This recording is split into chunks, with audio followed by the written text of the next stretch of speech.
கொங்கு மண்டலத்துக்கு உட்பட்ட அவினாசியில் இன்னைக்கு விஜய் பரப்புரை மேற்கொண்டிருக்காரு. ஒட்டுமொத்தமாக விஜயோட வியூகம் எப்படி இருக்கு திருப்பிரியன் சார்? விஜயோட வியூகம் எப்படி இருக்குன்றதோட அந்த பயணம் திட்டமிட்டபடி இருக்கான்னா அது இல்லைன்றதான் நமக்கு தெரியுது. ஆக்சுவலாக அவரோட ப்ரோக்ராம், அதாவது இந்த தேர்தல் நோட்டிஃபிகேஷன் இஷ்யூ பண்ணுறதுக்கு முன்னாடி அவரோட ப்ரோக்ராம்லாம் நிறைய கண்டிஷன்ஸ் போடுறாங்க, அப்படி இப்படின்லாம் நிறைய சொல்லியிருந்தார். என்னை பேச விட மாட்டேன்றாங்க, எனக்கு தான் கண்டிஷன் போடுறாங்கன்னு. திமுக தான் காரணம், திமுக நான் கூட்டத்தில் பேசுகிறதே விரும்பலை அப்படின்லாம் சொல்லியிருந்தார்.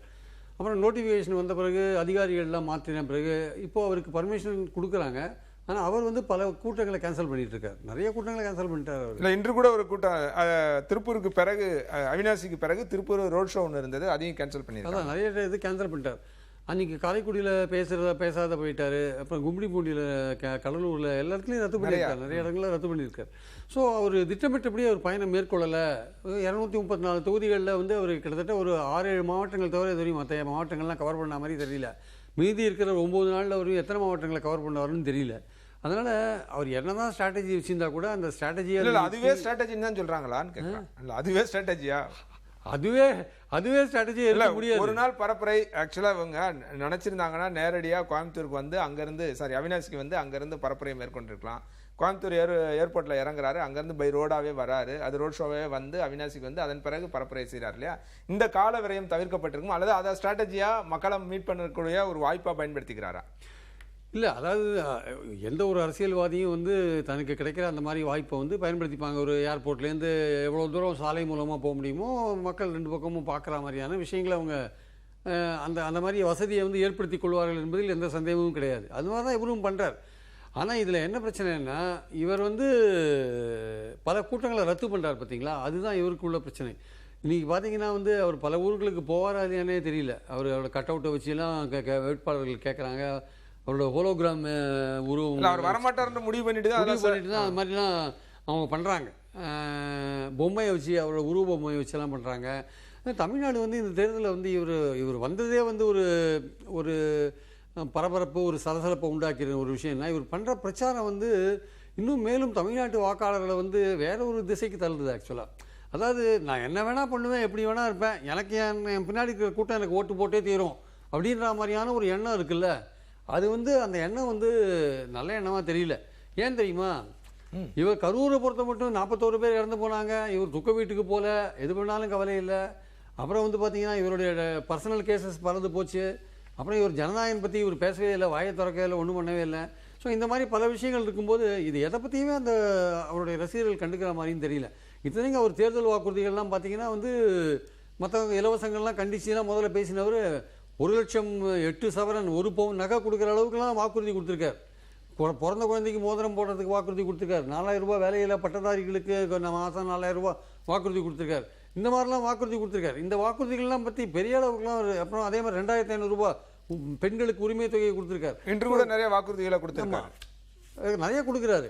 நம்மளுடைய பாயிண்ட் என்னென்னா அவருடைய நோக்கம் என்னவா இருக்குன்னா திமுக அட்டாக் தான் அவருடைய நோக்கமாக இருக்குது. அது தெரிஞ்ச விஷயம்தான், அதில் ஒன்றும் பெரிய ஆச்சரியம் கிடையாது. ஸ்டாலின் சார் அதுன்னு சொல்லிட்டு நேரடியாக திமுக அட்டாக் பண்ணுறார். திமுகவுக்கு போகிற அந்த பாஜக எதிர்ப்பு ஓட்டை எடுக்கணும்னு நினைக்கிறார் அவர்.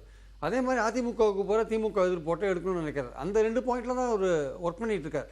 அதிமுகவை ஒரு பார்ட்டியாக கூட அவர் கன்சிடர் பண்ணல, அதை பற்றி பேசவே ரொம்ப அதிகமாக பேச விரும்பல. அவரோட தேர்தலுக்கு அப்புறம் ஏதாவது ஒரு அண்டர்ஸ்டாண்டிங் ரீச் ஆவாங்களா, ஏதாவது பிரச்சனை வந்தால் ரீச் ஆவாங்களா, ஒரு நெசசிட்டி வரும்போது ரீச் ஆவாங்களான்னு தெரியாது, 2 பேரும் ஒன்று சேருவாங்களான்னு தெரியாது.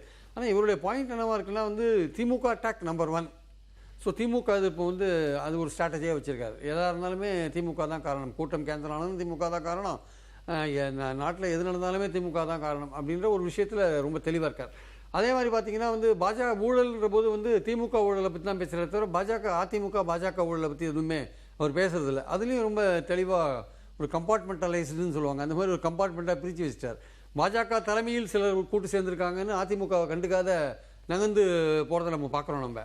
ஸோ அதனால் அவரை பொறுத்த மட்டும் என்னென்னா வாக்குறுதிகள் ஒரு பக்கம் கொடுத்துருந்தா கூட, தொடர்ந்து பல வாக்குறுதிகள் கொடுத்துருந்தா கூட, அதாவது அவர் ஆட்சிக்கு வந்தால் அந்த நிர்வாகம்ன்றது எதையுமே கேட்காத தானாகவே உங்களுக்கு எல்லாம் செய்யுன்றார். நீங்கள் எதுக்குமே மனுவே போட வேண்டியதில்லை, அப்படியே நேரம் செய்வாங்க அப்படின்ற மாதிரி சொல்கிறார். ஒட்டுமொத்த சிஸ்டத்தையே மாற்ற வேண்டாம்னு சொல்கிறார். அதான் மாத்திரேன்னு சொல்கிறார்.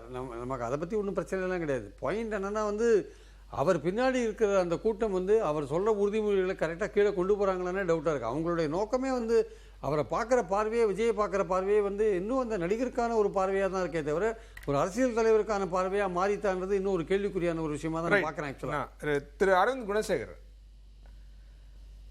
விஜய் அவரோட கேம்பெயின் ஒரு ஸ்ட்ராட்டஜியாவே இதை பண்றாரா, இல்ல சார் சொல்ற மாதிரி ஒரு நடிகர்களுக்கான கூட்டமா தான் இன்னமும் இருக்கா, நடிகரை பார்க்க வருகிற கூட்டமா தான் இன்னமும் இருக்கா? இல்லைங்க, விஜய் தரப்புல ஒண்ணு அவங்க திட்டமிடலே வந்து சரியாக திட்டமிடுவதா தெரியவில்லை. என்னன்னா ஒரே நாள்ல 2-3 இடங்கள்ல பிரச்சாரத்துக்கு பர்மிஷன் கேட்கறாங்க. நீங்க பாருங்க, தருமபுரியில இன்றைய தினமும் பர்மிஷன் கேட்டிருந்தாங்க, திருப்பூர் அவினாசில இன்றைய தினம் பர்மிஷன் கேட்டிருந்தாங்க. 2 இடங்களிலும் பர்மிஷன் கொடுக்கப்பட்டு இருக்கிறது. ஆனால் 2ல ஒரு இடத்துக்கு தான் விஜய் போக முடியும். அதனால தருமபுரியை கேன்சல் பண்ணிட்டு இப்போ வந்து திருப்பூர் பிரச்சாரத்துக்கு வராங்க. சோ விஜய் எந்தெந்த இடத்துல எல்லாம் பிரச்சாரத்துக்கு போல அவரோட அட்மினிஸ்ட்ரேட்டிவ் ரீசனுக்காகவே ஒரு பிரச்சாரம் கேன்சல் செய்யப்பட்டாலும் நெரேட்டிவ் எப்படி போகும்னா, விஜய் வந்து சரியான முறையில் பிரச்சாரம் செய்யவில்லைங்கிறதா ஒரு நெரேட்டிவா போகும். அதற்கான வாய்ப்பை கொடுப்பதே விஜயோட டீம் தான் நான் பாக்குறேன். இரண்டாவது, விஜய் இருக்க மிகப்பெரிய மைனஸ் என்னன்னா, மாலை நேரமானா இரவு மீண்டும் சென்னை திரும்ப வேண்டும்ங்கிற ஒரு திட்டமிடல்ல தான், அந்த ஒரு கண்டிஷன்ல தான் ஒரு என்டையர் கேம்பெயினா இங்க வடிவமைக்கிறாங்க. ஒரு மொத்த இன்னைக்கு தேர்தலுக்கு இன்னும் 1 வார காலம் தான் இருக்கிறது.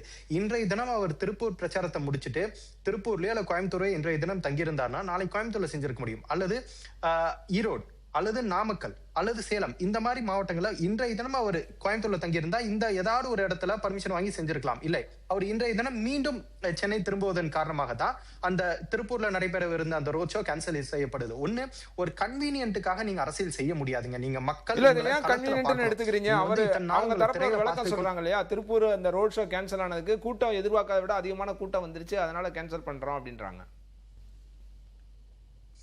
சரிங்க, சரி, இன்னைக்கு கோயம்புத்தூர்ல தங்கிட்டு நீ கோயம்புத்தூர்ல ஏதாச்சும் ஒரு ஹோட்டலையோ எங்காச்சும் ஒரு இடத்துல தங்கிட்டு நாளைக்கு தினம் கோயம்புத்தூர்ல பிரச்சாரம் பண்ணலாமே, அல்லது ஈரோட்ல பிரச்சாரம் பண்ணலாமே, நாமக்கல்ல பிரச்சாரம் பண்ணலாமே. உங்களோட one of the senior leaders கோபிச்செட்டிப்பாளையத்துல செங்கோட்டையன் போட்டி போடுறாரு. நீங்க திருப்பூர் வரைக்கும் வந்துட்டு இன்னைக்கு தினம் தங்கி இருந்து நாளைக்கு நீங்க திருப்பூர்ல கேம்பெயின் பண்ணி இருக்கலாமே.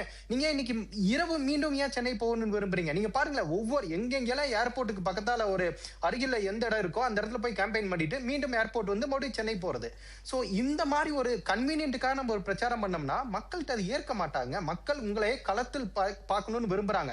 நீங்க வந்து மாலை நேரம் ஒரு இடத்துல பிரச்சாரம் முடியுது, நைட் மீண்டும் சென்னை போறீங்க, மறுபடியும் மதியம் புறப்பட்டு வரீங்க, ஒரு பிரச்சாரம் முடியுது போகுதுன்னா ஒரு கன்சிஸ்டன்சி இல்லாம போகுதுல. இதுதான் வந்து அவர் உண்மையாலுமே சீரியஸான அரசியல் இருக்க விரும்புகிறாராங்கிற ஒரு ஐயத்தை ஏற்படுத்துது. இல்லை, நம்ம தான் அது ஆக்சுவலாக மக்கள் விரும்புகிறாங்களா விரும்பலையா அப்படின்ற கேள்வி எழுப்பிக்கிட்டே இருக்கோம். அவர் போகிற இடத்துல பூரா இது வரைக்கும் அவர் நடத்தின எல்லா கேம்பெயினுமே பார்த்தீங்கன்னா அபரிமிதமான கூட்டம் இருக்குது. அந்த கூட்டம் எதை காட்டுது? அவரை விரும்பாமலும் அவ்வளோ கூட்டம் வர்றாங்க. ஏங்க இல்லைங்க, கூட்டம் இருப்பது எந்த மாற்று கருத்தும் கிடையாது. எங்க போனாலும் விஜயை பார்ப்பதற்கான கூட்டம் இருக்கிறது, ஓகேங்களா? அதுல எந்த மாற்று கருத்தும் கிடையாது. ஆனால் இந்த கூட்டத்தை நீங்கள் வாக்காக மாற்ற வேண்டும். ஒரு கணிசமான வாக்கு வாங்கினாதான் அந்த வாக்கை நீங்க சீட்டா ஒரு தொகுதியாக உங்களால மாற்ற முடியும். மக்கள் உங்களை கூட்டம் கூடுகிறார்கள், நீங்க போற இடத்துல எல்லாம் கூட்டம் கூடுறாங்க, அதனால நான் வெறும் 1 மணி நேரம் மட்டும் ஒரு இடத்துக்கு வந்து பார்த்துட்டு போயிருவேன்னா இந்த கூட்டம் நாளைக்கு உங்களுக்கு 100% உங்களுக்கு வாக்கா மாறும்னு உங்களுக்கு தெரியுமா? நீங்க என்ன பேச போறீங்க, நான் வந்து இது பண்ண போறேன். நீங்க மக்கள்ங்க அரசியல்ல பொறுத்த வரைக்கும் உங்களை திரையில உங்களை சினிமா நடிகரா உங்களை பார்க்கலாம், ஆனால் அரசியல்வாதியாக என்னை எடுத்துக்கொண்டால் நீங்கள் எங்களுக்கு என்ன பண்ணீங்க, எங்க ஏரியால என்ன பண்ணீங்க. நாளைக்கு நீங்க ஒரு எம்எல்ஏவே ஆயிட்டீங்கன்னா இவங்களேங்க, எங்க ஏரியால தண்ணி வரல நீங்க வந்து பாத்தீங்களா, எங்க ஏரியால மழை வரல நீங்க வந்து பாத்தீங்களா. இதெல்லாம் தான் மக்களோட எதிர்பார்ப்பா இருக்க போகிறது. அரசியல்வாதிக்கான எதிர்பார்ப்பு வேற. மக்கள் அரசியல்வாதியை தங்களுடன் ஒருவராக இருக்க வேண்டும், தங்களுக்கு ஏதேனும் ஒன்றால் உடன் நின்று அந்த வேலையை செய்து கொடுக்கக்கூடிய ஒரு பிரதிநிதியா மக்கள் எதிர்பார்க்கிறார்கள். அந்த பிரதிநிதியாக விஜய் செயல்படுகிறாரா என்கிற ஒரு சந்தேகம் தான் எழுகிறது. கூட்டம் வரத்தாங்க செய்யும், ஆனால் அந்த கூட்டம் வாக்காக மாறுவதற்கு விஜய் தற்போது எடுக்கக்கூடிய நடவடிக்கைகள் போதாது என்பதுதான் என்னோட கருத்து. இல்ல, அந்த வாக்குகளா மாறுறதுக்கு இவர் கூறுற வாக்குறுதிகள் எந்த வகையில உதவி செய்யும்? நிறைய வாக்குறுதிகள் கொடுக்கிறாரு. ஏஐ சென்டர் அமைப்போன்னு சொல்றாரு, பிரிவிலேஜ் கார்டு கொடுப்போன்னு சொல்றாரு ஒவ்வொரு வீட்டுக்கும் எல்லாத்துக்கும். இன்னைக்கு கூட நீங்க அவினாசியில் அவங்க நெசவாளர்கள் அதிகமாக இருக்காங்க அப்படின்னு நெசவு மூலப்பொருட்களுக்கு 50% மானியம் தரணும்னு சொல்றாரு. நிறைய வாக்குறுதிகள் கொடுக்குறாரு. எல்லாமே அவங்கள போய் ரீச் ஆகாதா? இல்லைங்க, நம்ம இன்னைக்கு தேதியில விஜய் கட்சி சோசியல் மீடியால இந்த பிரச்சாரத்தை ஃபீல்டுல பிரச்சாரம் பண்ணுவதை விட சோசியல் மீடியால எங்களோட கேம்பெயின் விகரசா இருக்குதுன்னு நம்ம பாக்குறோம். ஆனா எத்தனை அங்க இருக்கக்கூடிய வாக்காளர்கள்ல எத்தனை பேர் சோசியல் மீடியால க்ளூவா இருக்காங்க? இளைஞர்கள் க்ளூவா இருப்பாங்க. ஆனா 40 வயதுக்கு மேற்பட்டவர்கள் எத்தனை பேர் சோசியல் மீடியால இதே அளவுக்கு அவங்களுக்கான அக்சசபிலிட்டி இருக்கு? இரண்டாவதாக, நீங்க உங்க இருக்கக்கூடிய கூட்டத்தில் நீங்களும் உங்க கேமரால பாருங்க, இருக்கக்கூடிய கூட்டத்தில் பெரும்பான்மையானோர் இளைஞர்கள் தான் இருக்க. எல்லா இடத்துல நம்ம இளைஞர்கள் தான். இன்னைக்கு அவினாசியில விஜய்க்கு இருந்த அந்த பிரச்சாரத்துல விஜய்க்கு இருந்த அந்த கூட்டத்துல பெரும்பான்மையானோர் இளைஞர்கள். இரண்டாவது, அவர்கள் அனைவரும் அவினாசி தொகுதியிலிருந்து மட்டும்தான் வந்தார்களா நமக்கு தெரியாது. நீங்க வெறும் இந்த 40 வயசுக்குள்ள இருக்கிறவர்கள் மட்டும் அவர்கள் வாக்களித்தால் மட்டும் முன்னால் வெற்றி பெற முடியும் நீங்க நினைக்கிறீங்க? இளைஞர்கள் பெண்களையும் 40 வயசுக்கு மேல இருக்கிற எங்க பெண்கள், அந்த பெண்கள் நாங்க சொல்ற மாதிரி 40 வயசுக்கு 50 வயசுக்கு மேல இருக்கக்கூடிய பெண்கள் எத்தனை பேர் நம்மளால சொல்ல முடியாது இல்லைங்க. மக்கள் நம்மள்ட்ட அரசியல்வாதி என்னதுங்க எதிர்பார்ப்பாங்க? அரசியல்வாதி நம்ம இடத்துக்கு வரணும், நம்ம குறைகளை கேட்டறியணும், அந்த குறைகள் நாளைக்கு ஜெயிச்சானா நமக்கு அதை தீர்த்து வைக்கணும்னு மக்கள் எதிர்பார்ப்பாங்க. அந்த ஒரு எதிர்பார்ப்பை பூர்த்தி செய்வதற்கான ஒரு அரசியலை விஜய் செய்கிறாராங்கிறதான கேள்விங்க.